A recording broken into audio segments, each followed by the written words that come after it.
Hello, Capricorn. And now we are ready to do your 12 houses 2019 forecast spread.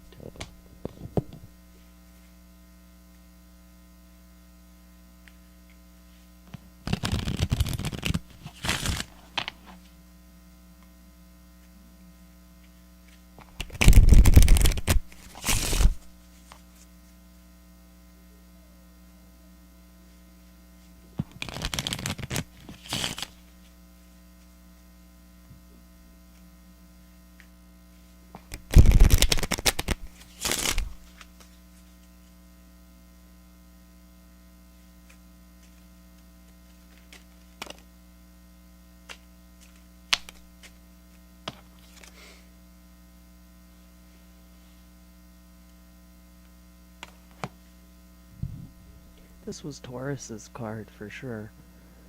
It's all about nostalgia and things returning from your past.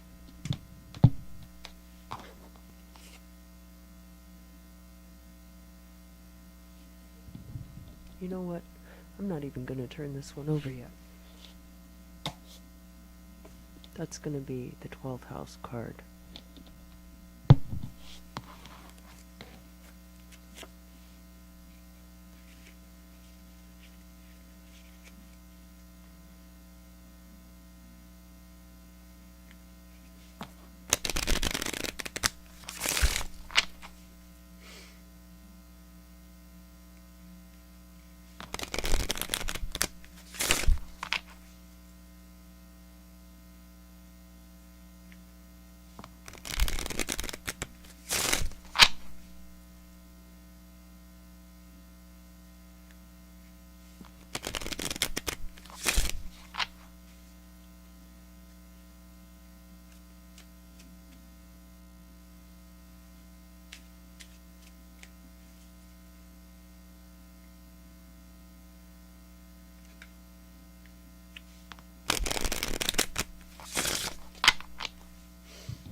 I think my dad's a Capricorn. But his birthday is inauguration day. So it only occurs every time we elect a new president. He's very young to have adult children. But he's also Aquarius cusp, and it's very difficult to tell with him. Like, I feel like the traits kind of blend together very well, very deceptively. Confusion. Alright, you'll have to excuse me. I'm wearing this mask because apparently Christmas time is allergy season in Southern California, so I'm getting used to that. I think though it's nice because like I used to have allergies 6 months out of the year, so when it gets to be like that again, I guess I'll just have to go back to my home planet. Alright, first house, house of beginnings, house of self. It's governed by Aries and the planet Mars. Bees! You being attacked by a swarm of bees. But at least you saw it coming. Alright, what else do we have here? Second house is governed by Taurus and the planet Venus, and it is the house of possessions. And here we've got these two guys. I kind of hate these guys, honestly. They've come up in a couple of other readings, and it really just reminds me of like young Republicans and, you know, like country clubs and all these, just like how all the ways that the patriarchy get together to like plan things that I hate. So at least you're rich. Okay, Um, Third house is the house of communication, and it's governed by Gemini and the planet Mercury, and it's air energy. And look at this beautiful clown. He is like dancing. He is funny. Everybody loves this guy. Look how popular he is. No, well, you can't see it by looking at this card because, like, you can't see other people in the card. But you know, like, he likes to go out and have a good time. But he's also wearing a costume. All right. The fourth house is the house of home and family, and it's governed by Cancer and the moon.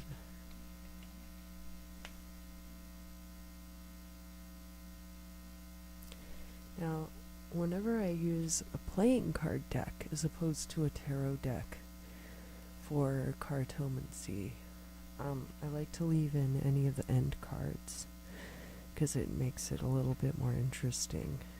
So this is all about, designed by Stranger and Stranger in collaboration with Dan and Dave. Stranger and Stranger is an award-winning packaging design and branding company. Dan and Dave are renowned magicians and pioneers of cardistry. So that tells me that you treat your family members like business associates.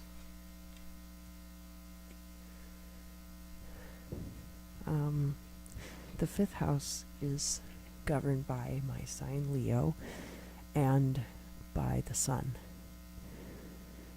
And it has to do with your creativity and your passion. And it's the Ace of Hearts. So, I feel like you are driven by love, maybe. Driven by love. Driven by love. Okay.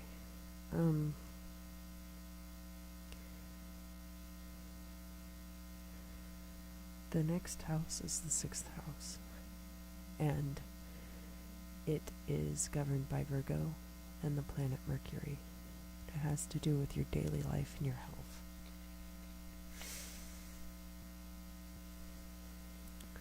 Now, this little child is wearing like this clown costume, but there's some weird body stuff going on. You know, stuff you might want to get checked out.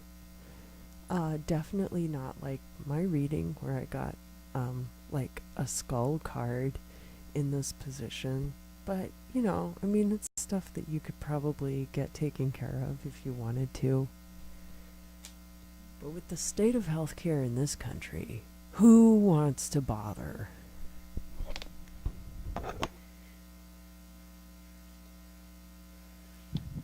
Alright. The next house is the seventh house. It's governed by Libra and Venus, and it's the house of marriage and partnerships. And when I pull this card, I'm also going to kind of like go back and look at how all of these cards kind of are interacting with each other.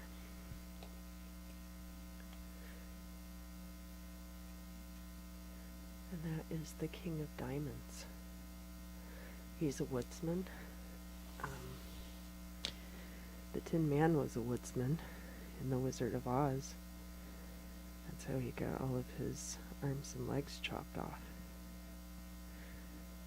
He's got like this banner wrapped around his head, and it's got all these runes on it. And he's got stuff growing up around his legs. King of Diamonds is like an earth energy, so that could be your sign. This could be you standing all by yourself out in the forest serenely and peacefully with your axe. And indeed, here we are, right between attraction and expressiveness. you're facing this woman, and mirroring this sentiment. Uh, and what else do we have going on here? There's really not a lot of interconnectedness down here. And we don't know what this is yet. Well, maybe when you get really close to somebody, the way that you get close to a pupil, or somebody that you're mentoring, I mean, you definitely have to establish boundaries with that person, but maybe, like, it's not always about, like, a handshake and nicely executed business deal or whatever.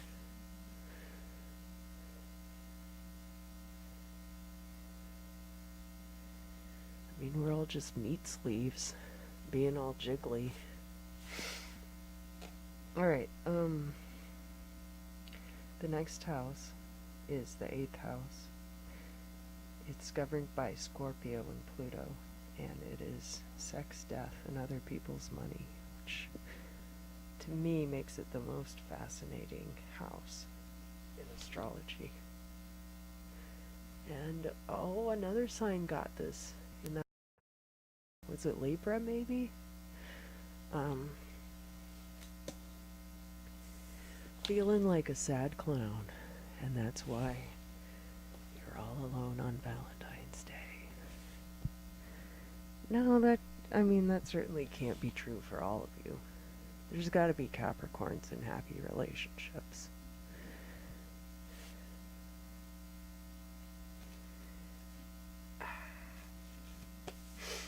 Alright.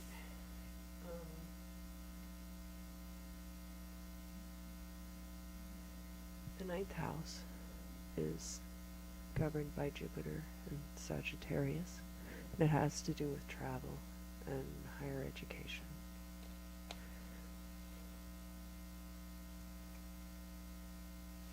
And it's the 3 of Swords, or the 3 of Spades.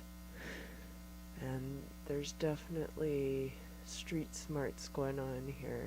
This guy's got this card up his sleeve. Gambling can take you all over the world, so there's that to it as well. But I think that this card in this position is very much about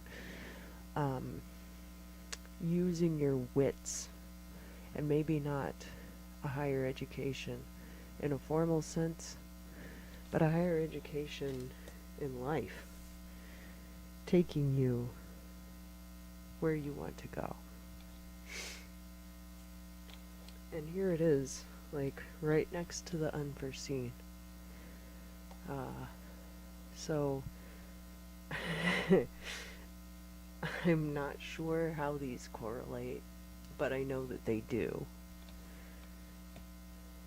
And the 10th house is your house, and it's the house of career, and of course governed by your ruling planet, which is Saturn, which is this stodgy old guy who never wants anyone to have any fun.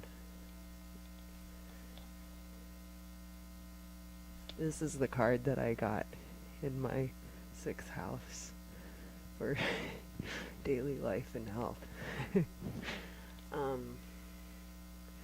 But for you, in the 10th house, in career, this is a very ominous card for that position.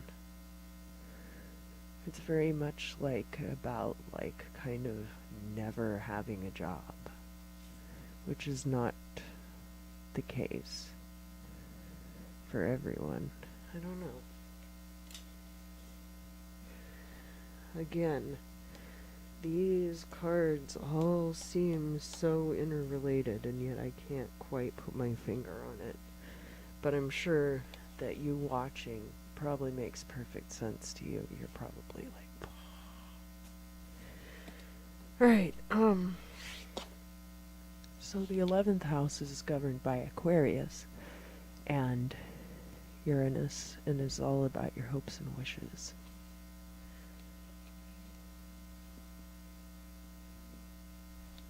This is what you want to be, right? The stubborn dictator. The bull. From the goat to the bull. I mean, this guy is definitely very stern, very sure of what he wants, and very determined to get it.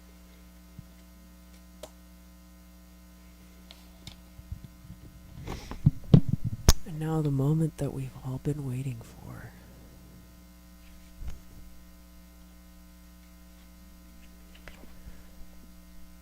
So Pisces rules the house of endings, the house of the future. And Pisces is a mutable water sign, and I feel like what better way to describe what has not yet come to pass? And it's the Ace of Diamonds. This is a new kind of money. Maybe it's a cryptocurrency, maybe it's Bitcoin, maybe it's a new kind of cryptocurrency that hasn't even been invented yet and isn't based in child pornography.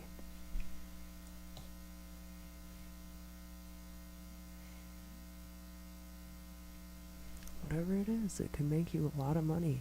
And yeah, you for sure would never have to work again.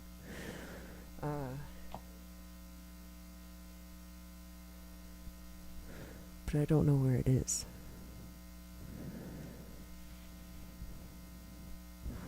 Alright, Capricorn. Well, you've put up with quite an amount of my verbal banter if you even made it to the end of the video. But I hope you feel like it was all in good fun, and I hope that you'll come back for future readings. I hope that this resonated with you and that you felt like it was entertaining. Thank you very much for joining me, and I wish you a profitable 2019, and I'll see you soon.